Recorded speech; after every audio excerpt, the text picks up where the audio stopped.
Salut à tous, c'est Jocelyn de S'Adopter Soi. Aujourd'hui, on va parler de comment se manifeste la blessure d'abandon.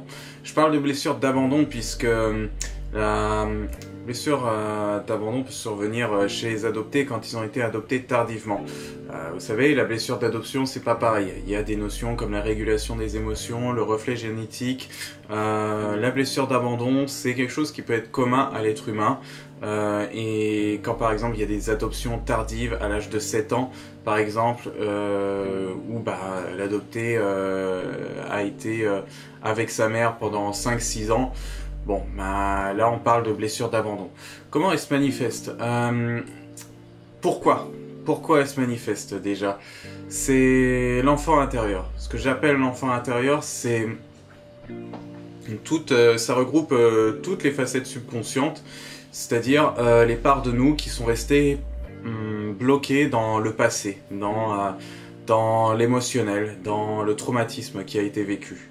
Le traumatisme, j'appelle ça la blessure de séparation.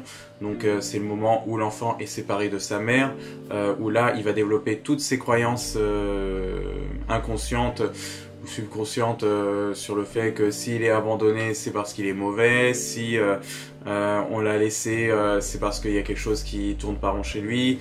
Vous commencez à connaître, si vous suivez le blog depuis quelque temps, c'est quelque chose qui se manifestera dans tous les cas. C'est de l'inconscient, donc ça reviendra ça reviendra pas à la conscience forcément. C'est nous qui serons confrontés à des événements de vie, et dans ces événements de vie là on verra par exemple quelque chose de dangereux alors qu'il n'y a pas forcément quelque chose qui l'est. Par exemple, quand vous recevez une remarque reste une remarque, et on aura tendance à la transformer très rapidement en critique, voire en reproche. Donc c'est pas du tout pareil le fossé qu'il y a entre une remarque qui relève plus d'une observation et un reproche qui là est fait pour attaquer. Et en restant trop dans ce raisonnement-là, eh bien, on va être tenté de reproduire les mêmes schémas. C'est-à-dire dans chaque situation du quotidien qui se rapprochera d'un événement qui rappelle un rejet ou alors un abandon, eh bien, on va le prendre assez mal. Donc, c'est là qu'on arrive sur le comment se manifeste la blessure d'abandon. Alors, suite à cet événement, on aura 3 étapes. Bon.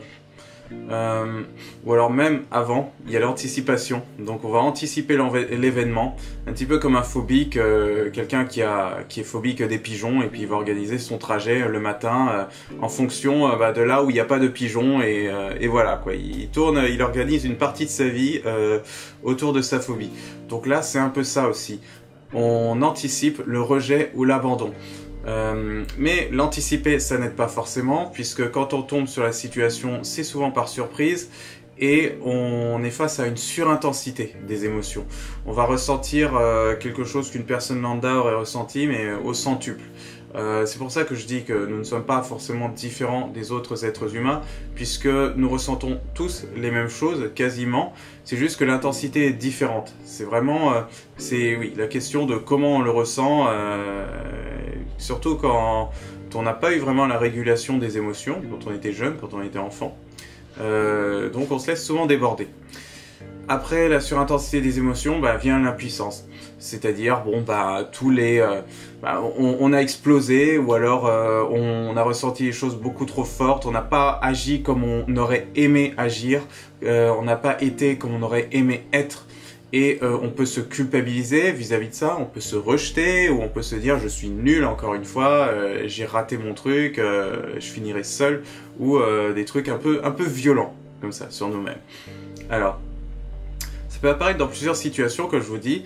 Par exemple, parler en groupe. Si vous voulez parler en groupe, mais que vous êtes un peu isolé, ou alors que vous avez commencé à parler, mais que personne ne vous écoute, vous allez prendre ça comme peut-être sur vous en tant que victime, ou alors vous dire que les gens sont cons. Vous allez projeter vos émotions sur les autres en disant c'est eux qui sont cons, et vous allez vous sentir mal. Alors qu'en fait, c'est peut-être que dès que vous avez commencé à parler, il y a des gens qui parlaient en même temps et ils vous ont pas entendu tout simplement. Donc voilà, et c'est un petit peu instinctif d'être attiré par les gens qui parlent le plus fort, bon c'est un peu bête hein, mais c'est comme ça. Hein. Puis surtout quand on est en groupe, bon il y a souvent un truc léger, donc on devrait pas normalement avoir des trucs comme ça qui nous viennent. Alors qu'est-ce qu'il y a d'autre comme situation? Je les ai pas sous les yeux, mon ordinateur est là, mais bon, il va falloir que je déplace le curseur. Moi je me rappelle de tête en tout cas, c'est le couple. Bah oui, en couple c'est là qu'on le voit le plus parce que évidemment quand on est en couple on a l'amour et on a peur de le perdre. On a peur justement de... la perte, c'est retourner à cette blessure d'abandon assez forte. Donc là on est malheureusement dans l'anticipation pour certains, parfois une suranticipation, c'est-à-dire ils vont être vraiment omnibulés, ils vont plus, leur attention va plus se focaliser sur le fait qu'ils soient en couple, qu'ils ont une personne avec laquelle parler, mais plutôt sur le fait maintenant il faut la garder, il faut faire attention à ne pas la perdre. Donc on a une motivation qui va vers le s'éloigner d'eux. Et c'est pas... Du coup on organise sa vie autour de ça. On se focalise autour de ce qui nous fait le plus peur, ce qui a souvent pour effet de l'attirer. Ça, c'est un principe de la loi de l'attraction, hein, donc c'est pas nouveau. Et on provoque malheureusement les situations néfastes qui nous rapprochent justement de ce qu'on redoute. Pour simplement nous prouver, d'un point de vue inconscient, ou d'un point de vue conscient, d'ailleurs, parce que c'est plutôt l'ego qui est dans l'instinct de survie, donc le fait de surveiller bien les choses, et plutôt on va se prouver que tiens, toutes les relations ont une fin, c'est vrai, et ça a été prouvé par ce qui s'est passé, par le rejet, et voilà. Bon, il y a plein de situations, mais vous voyez, ce sont plus des situations avec des gens, des situations sociales. Du coup, je vous ai dit à peu près tout là-dessus. Vous avez un article sur le blog qui en détaille beaucoup mieux, avec plus de mots, plus de richesse. Là, c'est un peu compliqué. Qu'est-ce que je pourrais, parce que quand même, j'aimerais vous laisser un message d'espoir.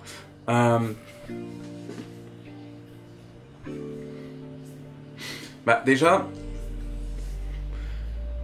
c'est plutôt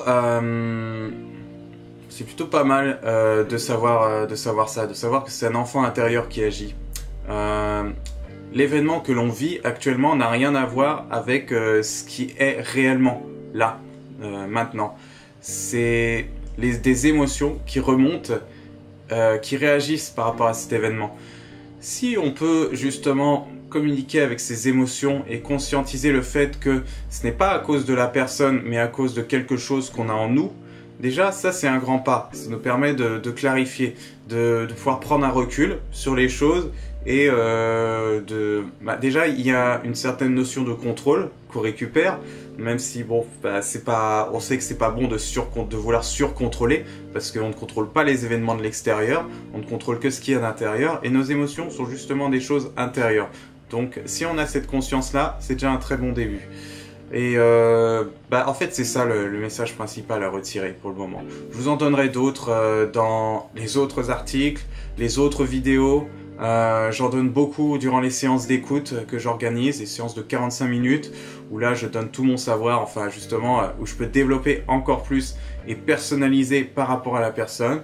Je vous remercie d'avoir écouté cette vidéo. Vous pouvez rejoindre la chaîne YouTube, liker, faire ce que vous voulez, partager si vous pensez que ça aidera quelqu'un. Bref, je vous remercie, à la prochaine vidéo.